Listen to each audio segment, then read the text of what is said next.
Hey everyone, my name's Tiffany. Welcome to the Minnesota Garden Mom. And today we're here in my backyard, and I did do something a while back. I bought a ton of garden soil, and then I converted it into more of a potting mix for raised bed gardening.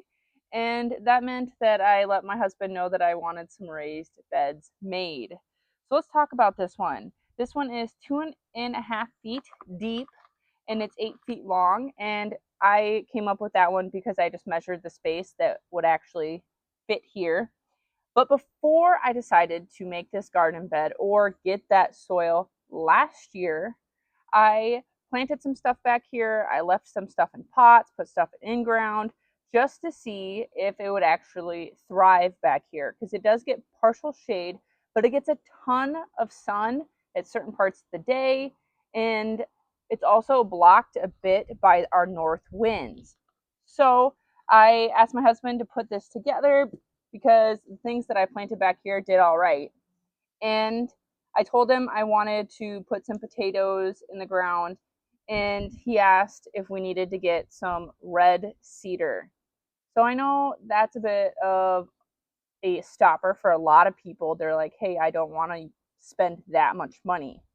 And even though the metal raised beds are really nice, because I've looked at them so many times, I just couldn't get myself to purchase them, especially because I changed my mind after a few years. I'm I'm probably gonna change my mind with this, and if I don't, maybe in 20 years or 10 years, whatever, I'll get a metal raised bed and put it here. But for now, I got some regular lumber. I got some 2x6s here. I got two 2x6s for a total of 12 inches deep. We dug in a trench and set that into the trench a bit. And then I added my soil, my added some coconut coir, and I added some vermiculite. You can also do perlite instead if you want it to be more airy instead of more water retention. And I got my potatoes in here. My potatoes are just starting to come up, but to really utilize this space, I added a ton of spinach that's starting to sprout, which is pretty exciting. And then I also added some straw mulch. Now, there are tons of mulches out there. You can go ahead and buy some, or you can use what you have around. You can take some leaf litter or other dead organic matter, shred it up, and then you can put that on. I've used leaf litter and I run it over with our push mower, and then I dump it back onto the space that I would like. I've bought this straw mulch that's meant for seeding, meaning that you can put a thin layer of mulch on and seed sprouts can still get through. I don't want to mulch too thickly on this raised bed because I want my seeds to actually germinate and then be able to get their little leaves through it. This thin layer of mulch is actually for water retention and to help my dog not eat the compost that was mixed into the bed. She has a love for dirt, and just this time of the year, the fresh compost that I'm putting on stuff, she just loves it. You have a couple options. You can get some netting or fabric and put it over your beds. That'll keep the dogs and the squirrels out of it for the most part. Sometimes squirrels are absolutely the worst and get into stuff anyways.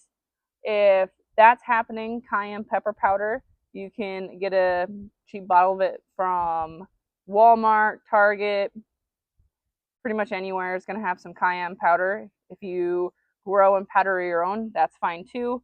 Just some hot pepper powder. Sprinkle it around there. It might seem inhumane, but it's not going to kill them. And it's just going to be sprinkled over the top. They're going to smell it. They're not going to want to get into it. And you only have to do that a few times to deter them to eventually you don't have to do that.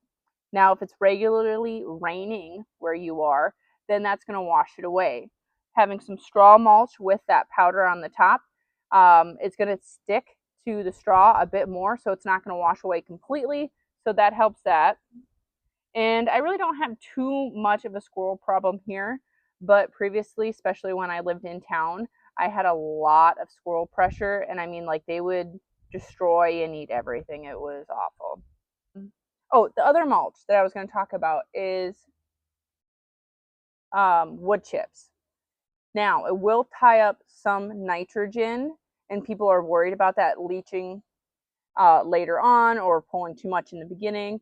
I have done that before because I had sources to a bunch of free wood chips, and I I used it. I was just fine. I did organic methods where I would compost and add a lot of compost to the top of my soil. And then I would put the wood chips along my pathways and in between the plants. And that helped a ton for water retention. And they just naturally broke down at the bottom layer.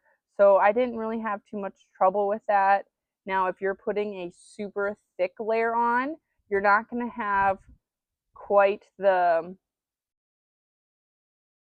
ability to have your seedlings come up through it. That's going to be more for like a suppression for your seeds. We're talking like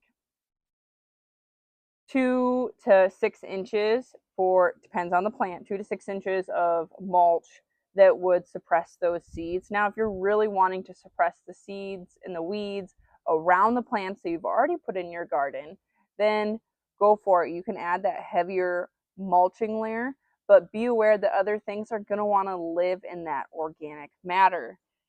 Gardens need gardeners. Garden, Gardens need gardeners to take care of them. And the more often you're going and looking at your garden, the more chances you have to catch and see if you have some pest problems that you can deter more naturally instead of waiting later until they're out of control. So to maximize my raised bed, to go back to that bit, it's going to take about 110 days for these purple majesty potatoes to mature and be harvested, and to utilize that top piece that's not going to have a ton of things on the top initially. I planted a ton of spinach all over the top. That's going to be harvested in about 60 days. It's not going to affect the nutrients in the soil. It has plenty. I'm not concerned about that, but I am concerned about getting the most for my growing area. So, if you like this video, hit that like button. If you'd like to see more Garden Mom content, go over to my channel, hit subscribe, and I hope that you see some more of the funness of being a garden mom. You guys have a blessed day. Bye.